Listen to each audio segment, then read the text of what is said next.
News alerts. ప్రముఖ cricketer Hanuma Vihari మళ్లీ Andhra cricket లోకి పునరాగమనం చేయడం దాదాపు ఖాయమైంది.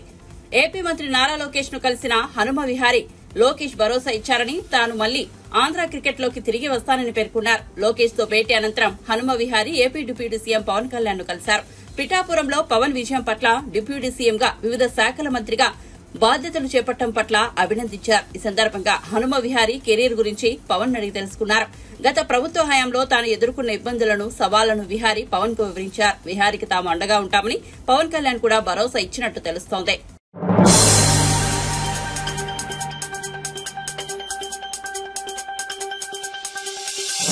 సార్వత్రిక ఎన్నికల్లో 2 చోట్ల విజయం సాధించిన కాంగ్రెస్ అగ్రనేత రాహుల్ గాంధీ లోక్సభలో కూటమి తరపున విపక్ష నేతగా ఎన్నికయ్యారు. ఏఐసీసీ చీఫ్ మల్లికార్జున ఖర్గే నివాసంలో ఇండియా కూటమి భాగస్వామ్య పక్షాల ఫ్లోర్ లీడర్లు సమావేశమయ్యారు. వారందరూ లోక్సభలో విపక్ష నేతగా రాహుల్ కు మద్దతు తెలిపారు. ఈ మేరకు కాంగ్రెస్ పార్టీ జాతీయ ప్రధాన కార్యదర్శి కేసీ వేణుగోపాల్ వెల్లడించారు. కూటమిలోని భాగస్వామ్యాల పక్షాల నేతలందరూ లోక్సభలో విపక్ష నేతగా రాహుల్ గాంధీని బలపరిచారని తెలిపారు. Honorable CPP Chairperson wrote a letter to the pro-time Speaker Bhartwari Mahtab informing the decision of appointment of Rahul Gandhi as the leader of opposition in the Lok Sabha.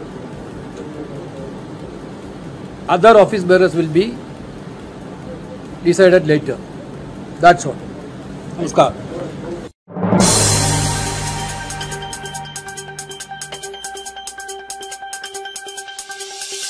మాజీ సీఎం జగన్మోహన్ రెడ్డి ముసలి కన్నీరు కార్చడం ఇకనైనా ఆపాలని తెలుగుదేశం పార్టీ పొలిట్ బ్యూరో సభ్యులు వల్లరామయ్య అన్నారు. అధికారం ఉందని అడ్డగోలుగా నిర్మాణాలు చేస్తే చట్టం చూస్తూ ఊరుకుంటుందా? చట్టం తన పని తాను చేసుకుంటూ పోతుందని హెచ్చరించారు. 26 జిల్లాల్లో వైసీపీ కార్యాలయ నిర్మాణం కోసం 2 ఎకరాల చొప్పున స్థలాలు అక్రమంగా కేటాయించారన్నారు. 900 కోట్ల విలువైన స్థలాలకు ఒక్కదానికి కూడా సరైన అనుమతులు తీసుకోలేదని చెప్పారు. అధికారం ఉంటే జగన్ ఇష్టం వచ్చినట్లు కట్టుకుంటారా? రాష్ట్రం ఆయన సొంత జాగీరా అని ప్రశ్నించారు. అడ్డగోలుగా నిర్మాణాలు చేస్తే చట్టం చూస్తూ ఊరుకుంటుందా జగన్మోహన్ రెడ్డి గారు? మీకు అధికారం ఉందని అడ్డగోలుగా ఇష్టం వచ్చినట్లుగా నిర్మాణాలు చేస్తూ ఉంటే చట్టం చూస్తూ ఊరుకుంటుందా? తన పని తాను చేసుకుంటూ పోతుంది. అదే ఈరోజు జరుగుతోంది. 26 జిల్లాల్లో మీ వైసీపీ పార్టీ కార్యాలయాల నిర్మాణం కోసం స్థలాలు ఒక్కొక్క జిల్లాలో 2 ఎకరాల చొప్పున స్థలాలు మీరు కేటాయించారు. వాటన్నిటికీ మార్కెట్ రేట్ కడితే దాదాపు 900 కోట్ల రూపాయలు ఖరీదయ్యే స్థలాలు అవి. ఒక్కదానికి కూడా మీరు పర్మిషన్లు తీసుకోలేదు. అంటే మీరు అధికారంలో ఉంటే మీ ఇష్టం వచ్చినట్టు చేసుకోవాలనుకున్నారా? రాష్ట్రం మీ సొంత జాగీరా? మీ ఇష్టం వచ్చినట్లుగా మీ కార్యాలయాలు కట్టుకుంటూ పోతారా? చట్టం ఊరుకోలేదు. తన పని తాను చేసుకుంటూ పోతుంది. గగ్గోలు పెట్టేస్తున్నారు. పెద్దగా కేకలు వేస్తూ ఉన్నారు. మా కార్యాలయాలు పడగొడుతున్నారని. లేదే, మీ కార్యాలయాలు కాదే పడగొట్టుతుంది. అక్రమంగా ఏ పర్మిషన్ లేకుండా, ఏ అనుమతులు లేకుండా నిర్మించిన ఒక కట్టడాన్ని పడగొట్టారు. పైగా దానికి మీరు గగ్గోలు పెడతారు, దయ్యాలు వేదాలు వల్లించినట్లు. అసలు ఈ పడగొట్టడానికి, ఈ విధ్వంసానికి కారకులు మీరు. 10 మందికి ఉపయోగపడే ప్రజావేదికను కూలగొట్టింది మీరు. అది ఎవరి సొంతం కాదు, ఏ పార్టీ కార్యాలయం కాదు, ఏ వ్యక్తికి సంబంధించింది కాదు. అయినా కూడా మీ అహం, మీ ఈగో సాటిస్ఫై చేయటం కోసం చంద్రబాబు గారు అక్కడే ప్రజలతో మాట్లాడేవారు. చంద్రబాబు గారు అక్కడే అధికారులతో మాట్లాడేవారు. చంద్రబాబు గారు అక్కడే పలు నిర్ణయాలు తీసుకున్నారన్న అక్కస్తోటి, ఈర్ష్యతోటి, ద్వేషంతో మీరు అంత గొప్ప బిల్డింగ్ను కూడా పడగొట్టారు. అది తప్పు, అది ద్వేషం, అది ఈర్ష్య. అటువంటి మీరు దయ్యాలు వేదాలు వల్లించినట్లుగా ఈ రోజున అనుమతులు లేని మీ కార్యాలయాన్ని అధికారులు పడగొడితే గగ్గోలు పెడుతూ ఉన్నారు. నేను అడుగుతున్నా, ఈ రోజున ఏ జిల్లాలో మీరు పర్మిషన్ తీసుకున్నారండి? ఏ జిల్లాలో మీరు పర్మిషన్ తీసుకున్నారు? శ్రీకాకుళం, అనకాపల్లి, పార్వతీపురం, కాకినాడ, రాజమండ్రి, ఏలూరు, విజయవాడ, తాడేపల్లి, ఇదే మీరుంటున్న పక్కన తాడేపల్లి, నర్సరావుపేట, బాపట్ల, నెల్లూరు, నంద్యాల, కడప, అన్నమయ్య, అనంతపురం, పుట్టపర్తి, తిరుపతిలో భవన నిర్మాణ అనుమతుల కోసం దరఖాస్తు కూడా చేయలేదు. మీరు కట్టడాలు మొదలుపెట్టారు. పడగొట్టరా?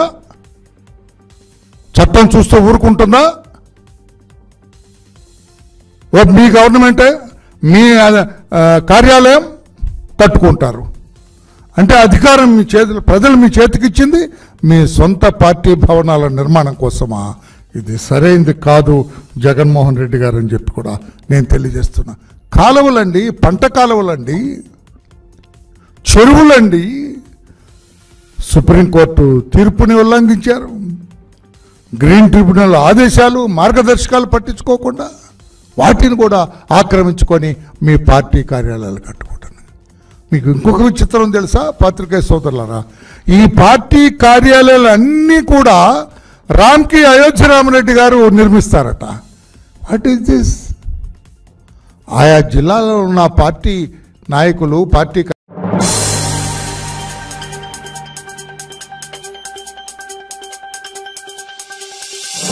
మాజీ సీఎం జగన్ 986 మందితో రాష్ట్రపతి, ప్రధానిని మించిపోయేలా భద్రత ఏర్పాటు చేసుకున్నారని, రాష్ట్ర వ్యాప్తంగా అక్రమంగా వైసీపీ పార్టీ కార్యాలయాలు నిర్మిస్తున్నారని, వైసీపీని కాంగ్రెస్ లో విలీనం చేస్తున్నారని డీకే శివకుమార్ తో మాట్లాడారంటూ వస్తున్న విమర్శలు, మీడియా కథనాలపై మాజీ మంత్రి పేర్నినాని ఘాటుగా స్పందించారు. జగన్ పై వచ్చిన ప్రతి ఆరోపణకు పేర్నినాని కౌంటర్ ఇచ్చారు.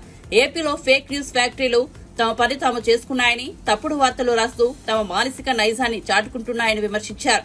జగన్ ముఖ్యమంత్రిగా ఉన్నప్పుడు 986 మందితో భద్రత ఏర్పాటు చేసుకున్నారన్నది కూడా తప్పుడు కథనమేనని కొట్టిపారేశారు. రివ్యూ పేరుతో మూసేశారు కదా, అప్పుడు మీకు తెలియలేదా?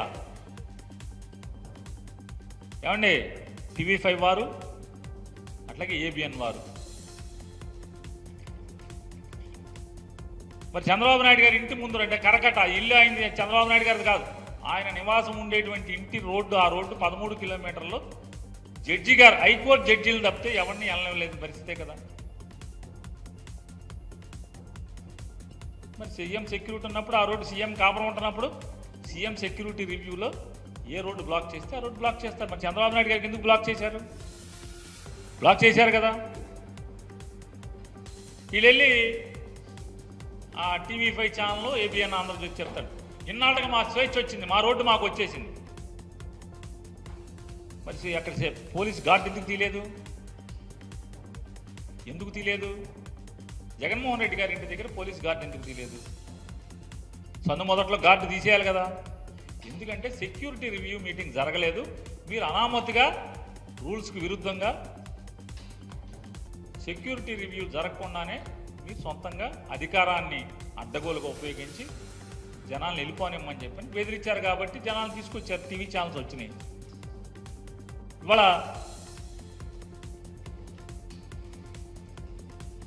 మాట్లాడుతూ రాస్తారు. అంటే ఇటువంటి ఫేక్ న్యూస్ ఫ్యాక్టరీలో ఈ వార్తలు రాయటమే కాకుండా ప్రతిదీ తాడేపల్లి క్యాంప్ ఆఫీస్ గురించి, తాడేపల్లి క్యాంప్ ఆఫీసు ప్యాలెస్ అని మాట్లాడతాడు లోకేష్ గారు మాటకి. తాడేపల్లి ప్యాలెస్. నేను నారా లోకేష్ నాయుడు గారిని నేను ఒకటి రిక్వెస్ట్ చేస్తున్నా, నిజంగా మీలో ఎర్ర బుక్కు రాసింది నిజమైతే, అంత నిజంగానే మీరు కలేజా ఉన్న రాజకీయ నాయకుడు అయితే నేను మిమ్మల్ని రిక్వెస్ట్ చేస్తున్నా, హైదరాబాద్లో మీ జూబ్లీ హిల్స్ ఫోటోలు ఇంతవరకు ఎవరికన్నా చూపించారా? ఎవరన్నా ఒక్కసారి మీడియా టూర్ పెట్టండి. మీ హైదరాబాద్లో జూబ్లీ హిల్స్ ఇంటికి మీడియా టూర్ పెట్టండి, సాక్షి ఛానల్తో సహా. అలాగే జగన్మోహన్ రెడ్డి గారి ఇంటికి కూడా మీడియా టూర్ పెడదాం, లేదా ఒక రిటైర్డ్ జడ్జితో వాల్యుయేషన్ కట్టిద్దాం, ఒక టీం వేద్దాం. ఒక టీంని వేద్దాం, గవర్నమెంట్ నుంచి ఒక టీం వేయండి. మీ ఇంటి ఖరీదు, మీ ఇంటి బయట గోడల ఖరీదు, మీ ఇంటి గోడలు ఎంత ఎత్తున్నాయి, మీ ఇల్లు ఎంత విశాలంగా ఉంది, ఎన్ని వేల చదరపు అడుగుల్లో హైదరాబాద్లో జూబ్లీ హిల్స్లో ఈ గడిచిన 2000 ఓడిపోయిన కాంచి 2019 నుంచి 24 దాకా మీరు, మీ నాన్నగారు, మీ అమ్మగారు, మీ శ్రీమతి గారు, మీ అబ్బాయి గారు కాపురం ఉన్నటువంటి ఇల్లు విలువెంత, ఇంట్లో వాడిన రాయి ఏంటి, జగన్మోహన్ రెడ్డి గారి ఇంట్లో వాడిన రాయి ఏంటి, దాని విలువెంత, దీని విలువెంత, జగన్మోహన్ రెడ్డి గారి ఇంట్లో బాత్రూముల్లో కానీ లేకపోతే ఆయన ఇంట్లో కానీ వాడుకునే సామాను విలువెంత, మీ ఇంట్లో సామాను విలువెంత, జగన్మోహన్ రెడ్డి గారి ఇంట్లో సోఫాలు ఖరీదెంత, మీ ఇంట్లో మీరు వాడుతున్న సోఫాలు ఖరీదెంత, ఆడిట్ చేద్దాం రండి.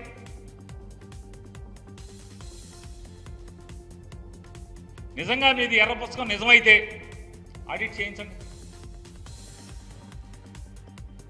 ఒక సిట్టింగ్ జడ్జితో ఒక టీం వేసి ఆడిట్ చేయించండి. మొత్తం మీ ఫోటోలు, మీ ఇంటి ఫోటోలు బయటకు ఎందుకు ఎవరు?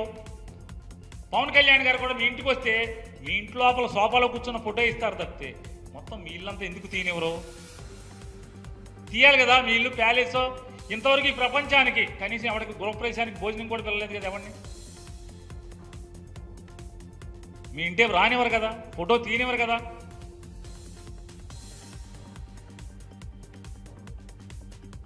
ఈ రకమైనటువంటి మీరేమో రాజమహల్లో ఉంటారు, మీరు ఎన్టీ రామారావు గారు మనవడ పని పేరు మీద రామారావు గారిని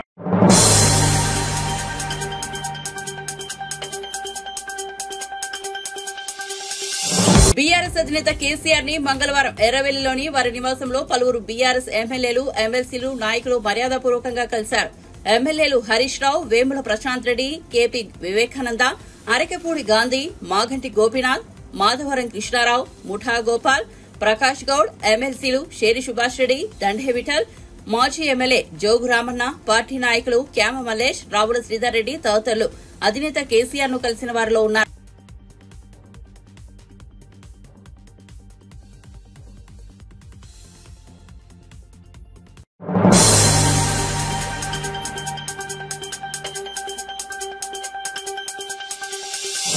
రాష్ట్రంలో రైతు భరోసాకు దిక్కులేదు. అసలు ఈ పథకాన్ని అమలు చేస్తారా లేదా చెప్పాలని మాజీ మంత్రి సింగిరెడ్డి నిరంజన్ రెడ్డి డిమాండ్ చేశారు. తెలంగాణ భవన్లో నిరంజన్ రెడ్డి మీడియాతో మాట్లాడారు.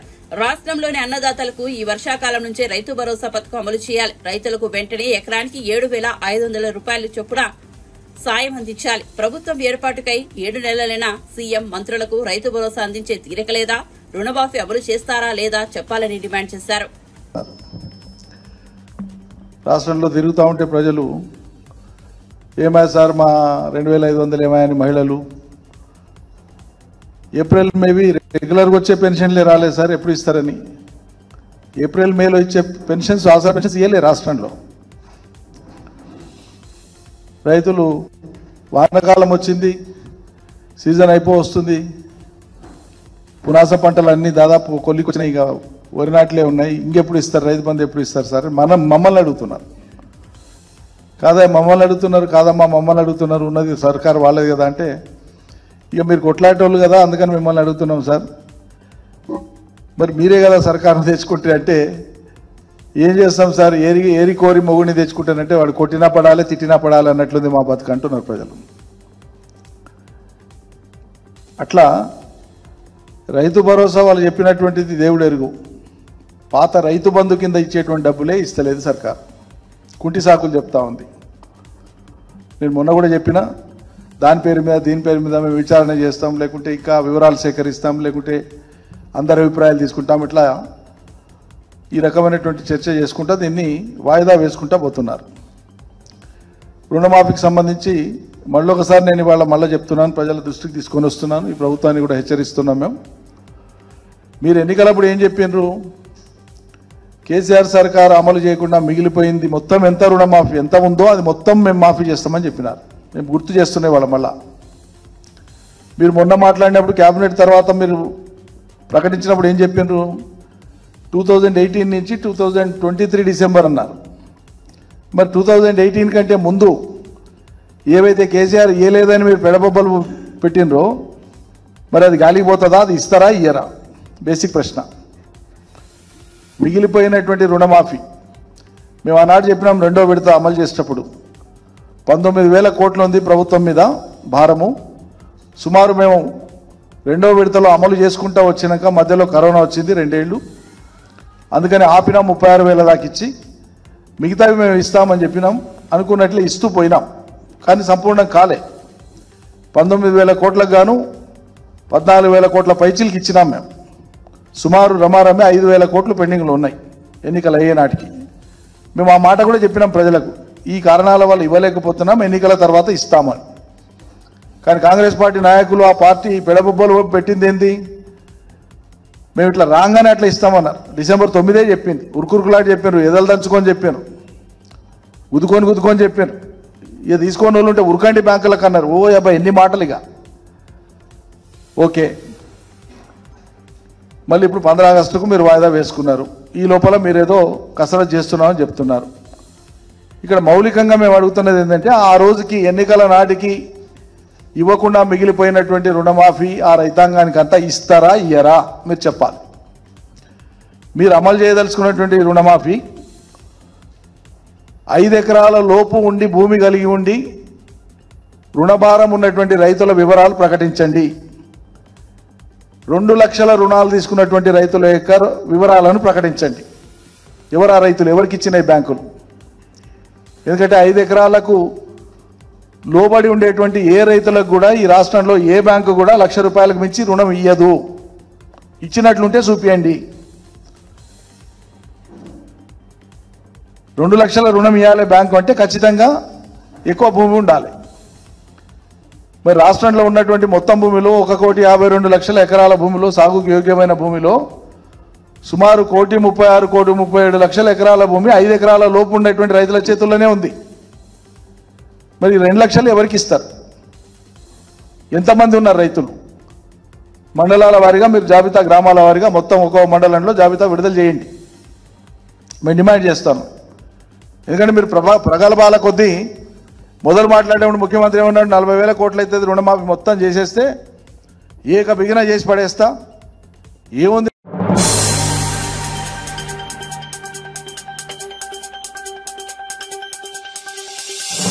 డిప్యూటీ సీఎం పవన్ కళ్యాణ్ ప్రజలకు మరింత చేరువయ్యేందుకు ప్రజల నుండి సలహాలు, సూచనలు తీసుకోవాలని అనుకుంటున్నాడు. దీనికోసం క్యూఆర్ కోడ్ ద్వారా తన శాఖలపై ప్రజల సలహాలు, సూచనలు ఇవ్వొచ్చని జనసేన పార్టీ నుండి తెలిపారు.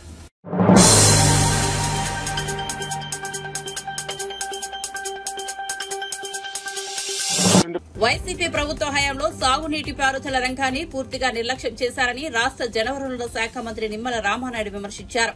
వ్యవసాయానికి సంబంధించి సాగునీటికి సమస్యలు రాకుండా పంట కాల్వల ద్వారా కిందకి చివరి ఎకరాకు కూడా నీరందేలా చర్యలు తీసుకోవాలని ఆయన ఆదేశించారు. మంగళవారం రాష్ట సచివాలయంలోని తన ఛాంబర్ నుంచి జిల్లాలోని జలవనరుల శాఖ అధికారులతో వీడియో కాన్ఫరెన్స్ నిర్వహించారు. అనంతరం మంత్రి మాట్లాడుతూ ప్రస్తుతం వర్షాకాలంలో ముంపు సమస్య రాకుండా యుద్ద ప్రాతిపదికన చర్యలు తీసుకోవాలన్నారు. కాలువలు, డ్రైన్లను 10 రోజుల్లో పూర్తిగా ప్రక్షాళన చేయాలన్నారు. అటువంటివి ఏవైనా ప్రమాదభరితంగా గేట్లు కానీ, ఏదైతే లాకులు కానీ, షట్టర్స్ కానీ ఉంటే అవి కూడా మరి యుద్ధ ప్రాతిపదికన బాగు చేసేటువంటి విధంలో వాటికి కూడా ఎస్టిమేట్ చేయమని అధికారులకు కూడా మరి ఆదేశించడం జరిగిందనే విషయాన్ని కూడా ఈ సందర్భంగా తెలియజేసుకుంటూ, అదేవిధంగా ఏదైతే ఇది ఫ్లడ్ టైం కాబట్టి గత 4-5 సంవత్సరాలుగా ఏదైతే ఫ్లడ్ బ్యాంక్స్, ఏటుగట్ల నిర్వహణ కూడా గాలికి వదిలేసింది ప్రభుత్వం. దానివల్ల మొన్న వరదలు వచ్చినప్పుడు ప్రత్యక్షంగా నేను కూడా చూసాం. ఏదైతే ఆ ఏటుగట్ల సంరక్షణ అనేది మేము స్వచ్ఛందంగా, అంటే ఎవరైతే యువత అందరూ కూడా రాత్రులు కూడా నిద్ర లేకుండా మేమే శాండ్ తెచ్చుకొని, మేమే ట్రాన్స్పోర్ట్ చేసుకుని, మేమే బ్యాగ్స్లో కట్టి, మేమే ఏటుగట్టును కాపాడుకున్నటువంటి పరిస్థితి చూసాం. అటువంటి పరిస్థితి రేపు తలెత్తకుండా అటువంటి ఫ్లడ్ బ్యాంక్స్ని ఇమ్మీడియట్లీ క్లియర్ చేయడానికి కనీసం ఇప్పుడు ఈ రైనీ సీజన్లో చేయకపోయినా నెక్స్ట్ ఈ యొక్క డిసెంబర్, మే ఏదైతే నెక్స్ట్ సీజన్ ఏదైతుందో అప్పటికైనా పటిష్టం చేసుకోవడానికి ఇప్పటి నుంచే దానికి ఎస్టిమేషన్ చేసుకుని అవి కూడా టెండర్స్ పెట్టుకుని కనీసం నెక్స్ట్ సీజన్కైనా సరే ఆ ఏటుగట్లన్నింటినీ కూడా మనం స్ట్రెంగ్తన్ చేసుకోవాలి. ఎక్కడైతే వీక్గా ఉన్నాయో బండ్స్ ఎక్కడైతే వీక్గా ఉన్నాయో అవి ఒకటి డైరెక్షన్ ఇవ్వడం జరిగింది. అదేవిధంగా ఏదైతే ఇప్పుడు మనకు ఫ్లడ్స్ వచ్చిన టైం కాబట్టి దానికి ప్రికాషనరీ, ఎందుకంటే గత ప్రభుత్వాలు ఎప్పుడైనా ఫ్లడ్స్ వస్తున్నప్పుడు దానికి సంబంధించినటువంటి సరువు బాధలు కానీ లేదా శాండ్ బ్యాగ్స్ కానీ దానికి సంబంధించిన మెటీరియల్ అంతా కూడా ముందే ప్రొక్యూర్మెంట్ చేసి దాన్ని రిజర్వ్ చేసుకుంటారు. కానీ జగన్మోహన్ రెడ్డి గారి ప్రభుత్వంలో ఎక్కడ కూడా అటువంటి పరిస్థితులు లేవు. అటువంటివన్నీ కూడా గాలి కుదిలేసినటువంటి పరిస్థితులు. అంచేతే ఇప్పుడైనా సరే ఇమ్మీడియట్లీ ఏదైతే ఫ్లడ్కి సంబంధించి ఎక్కడెక్కడైతే ఎఫెక్టెడ్ ఏరియాస్ ఎక్కడైతే ఉన్నదో దానికి కావాల్సినటువంటి ఏదైతే మెటీరియల్ కావాలో అదంతా కూడా ఇమ్మీడియట్లీ అది కూడా ప్రొక్యూర్మెంట్ చేసుకోవడానికి అది కూడా ఎస్టిమేషన్ వేసుకుని ఈ రకంగా ఈ వీడు, ఈ డీసిల్టింగు, ఈ షట్టర్స్, లాక్స్, వీటి మరమ్మతులు, అదేవిధంగా ఏదైతే ఈ యొక్క ప్రికాషన్స్ సంబంధించినవన్నీ కూడా ఎస్టిమేషన్ వేసుకుని ఈ 4-5 days వర్క్ చేసి రేపు మండే సోమవారం మళ్ళీ ఒక రివ్యూ మీటింగ్ పెట్టుకుంటాం. అంచేత సోమవారం జరిగేటువంటి రివ్యూ మీటింగ్కి అందరూ కూడా ఆ ఎస్టిమేషన్ అన్నీ కూడా సిద్ధపరుచుకుని తీసుకురావాలని చెప్పేసి ఈరోజు ఈ మీటింగ్లో అందరికి కూడా చెప్పడం జరిగిందని చెప్పి మీ ద్వారా తెలియజేసుకుంటూ, ఎందుకంటే సాగునీటి వ్యవస్థ అన్న ఇరిగేషన్ ఏదైతే ప్రాజెక్టులు కానీ ఇవన్నీ కూడా మొదటి నుంచి కూడా ప్రాధాన్యత తెలుగుదేశం ప్రభుత్వానికి.